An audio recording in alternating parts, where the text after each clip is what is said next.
Shalom Israel. First and foremost, I want to give all honor and glory to Yahweh, Ba'ashim, Yahweh Ba'ashim, Waha, Rekah, Kodash.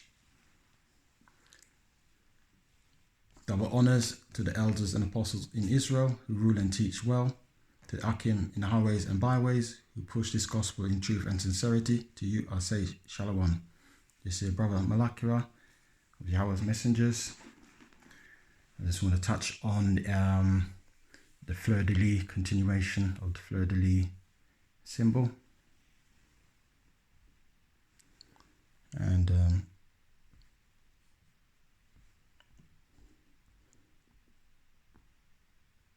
found some information. As you see here now, this is the heritage of the Anglo-Saxon race, which is angelic sons of Isaac. And found some information regarding a king of the Franks called Clovis, and he's from the line of Zara, from Judah and onto Zara and coming down here. The line of, you see there, Hector, and that's the Trojans. Let's see. There is Hector. This is the Trojans. This is obviously tribe of Judah. So here's, I think that's obviously a king. Polydor, said to have been the ancestor of Clovis and Charlemagne. So that's the Judah line going down. Then it goes to the lines of the kings of the Franks, which is Clovis was on the line of the king of the Franks, and also the French kings. Let me see now. And let's go back in. This is messing around. So I'm going to get an account from France of Clovis. First and foremost, we're going to go to Chateau de Chambord, Loire Valley, France. And this is an account of the fleur-de-lis symbol. Some of these symbols, it says, have been here for 500 years, but we are only first interpreted them a few years ago. But why would anyone be interested in them, says Parrot. This was supposedly just a hunting lodge. Far from it, Parrot says. These decors allow us to understand Chambord. They are part of a sculpture program. During a visit with Parrot, Chambord comes to light as a symbol of power and legitimacy for France I, a king who wished to be seen as the rightful heir of Clovis, France's first Christian king. Legend says that an angel descended from heaven to anoint Clovis with a fleur-de-lis, his authority thus coming directly from God. Okay, now Clovis, let's have a look here now. Clovis and his iris, which is the lily. One story links the fleur-de-lis with King Clovis' conversion to Christianity. Clovis was facing a battle with a much stronger army, but he wasn't worried because he had faith in his ancestral shield. Then just before the battle began, the symbols on his shield changed to golden fleur-de-lis on a blue background. Clovis threw it down and quickly grabbed a new shield. The same thing happened 3 times, and Clovis was running out of time. He had to go into battle with the fleur-de-lis. He fought fiercely and was victorious. Confused but happy, the king told his wife the tale about the golden flowers appearing on his shield. The queen assured him that God had helped him win the battle. She said the 3 flowers represented the Holy Trinity and would bring him a long life. The gold color meant he would reign over a golden age, and the blue background represented the heaven that he was promised if he believed in the true God. That was enough to convince Clovis, and he became a Christian like his wife. He kept the fleur-de-lis as his symbol. So that is a story as to the fleur-de-lis symbol. There's two different stories. But as we see, Clovis was from the tribe of Judah.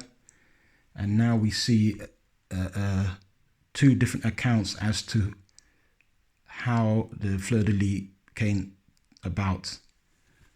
We're going to now have a look through.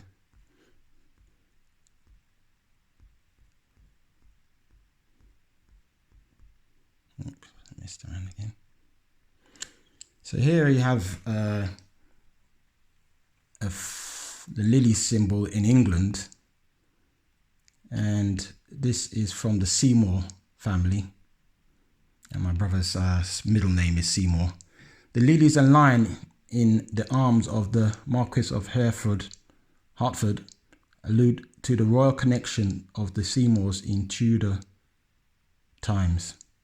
So that's the fleur-de-lis symbols there. And these people even look a bit like black people anyway. So this fleur-de-lis first representation is from Clovis of France. So we're going to see if we see any of those symbols in England.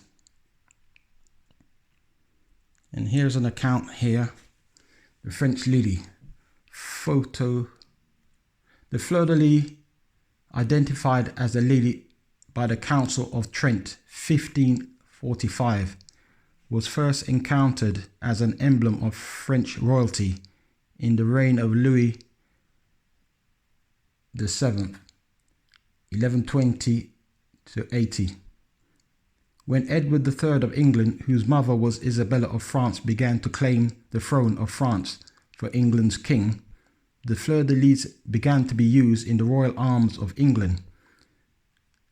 They feature as one of the royal emblems on the arms of King's College, Cambridge, and are found all over the chapel. Okay, that's King's College, Cambridge. We have a similar image to present.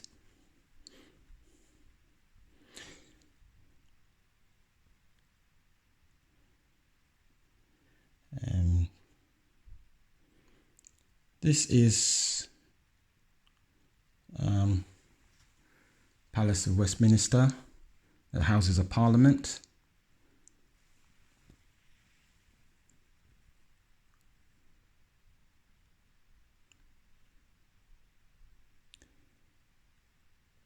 And here we see a similar image as in Cambridge. The crown with the 12 stones around the base, which represent the 12 tribes of the children of Israel, and the fleur-de-lis symbol below, and there's also fleur-de-lis on the crown itself also. And here is a piece here where you can see the fleur-de-lis symbol again on the crown. Here again, this is the Parliament building. Another fleur-de-lis symbol, the Parliament building in London. Here in France, this is Black Madonna and Child. And we can see on the scepter, the fleur-de-lis symbol. You know, where is this? This is Our Lady of Good Deliverance. Since the 1000s, the Church of Saint Etienne d'Église in the old Latin Quarter of Paris had a chapel to Our Lady of Good Deliverance, where across the centuries, it just finishes there. This is on Pinterest. You can see the fleur-de-lis symbols on the clothing, and obviously on the scepter. Here again, the Black Madonna of Europe, miracle workers and holy icons. Of all the varied aspects of African womanhood, none are more fascinating than the hundreds of representations of Black Madonnas. Indeed, the Black Madonnas of Europe are perhaps the most venerated. Once again, fleur-de-lis symbol on the scepter. Here again, another black Madonna. Looks like the fleur-de-lis symbol here again on the bottom here. And here's a more modern depiction, fleur-de-lis on the scepter, black Madonna and child.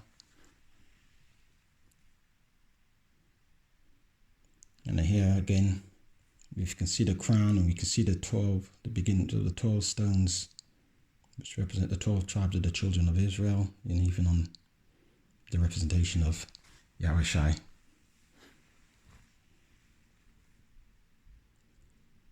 Covered that one already. I think that's it now. Yeah, and this was saying that King of the Franks, which was Clovis, and down to Charlemagne. Charlemagne was also famous for getting the word out, getting the scripture out to the people, same as King James did by making of the King James Version Bible. Charlemagne does a similar thing in his time. Obviously, Charlemagne, Clovis are from the tribe of Judah, from the lineage of Zara. I think that's it now. I don't think I've missed anything else.